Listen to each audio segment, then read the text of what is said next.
Good morning everyone. আজ চলে এসেছি কলকাতার অন্যতম বিখ্যাত তীর্থস্থান দক্ষিণেশ্বর কালী মন্দিরে। বালিহল থেকে অটো ধরে সোজা পৌঁছে যাই মন্দিরের দিকে, এবং মন্দিরের দিকে যেতে যেতেই একটা আলাদা ভক্তিময় পরিবেশ ফিল করা যায়।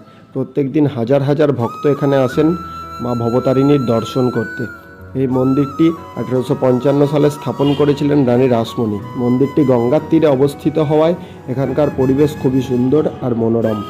মন্দির প্রাঙ্গণে প্রবেশ করার পরেই চোখে পড়ে গেল বিশাল মাতৃমন্দির এবং অনেক সুন্দর স্থাপত্য। চারিদিকে ভক্তির পরিবেশ, এখানে এসে মনটা সত্যিই খুবই শান্ত হয়ে যায়। তারপর করলাম মা ভবতারিণীর দর্শন। ক্যামেরায় হয়তো সবটা ধরা যায় না, কিন্তু এই অনুভূতি সত্যি অসাধারণ। দর্শনের পর কিছুক্ষণ গঙ্গার ধারে সময় কাটালাম।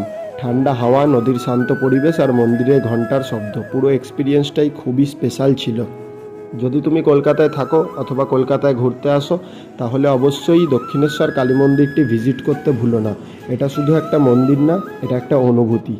ভিডিওটা ভালো লাগলে লাইক করো, কমেন্ট করো, জানাও তোমার এক্সপিরিয়েন্স।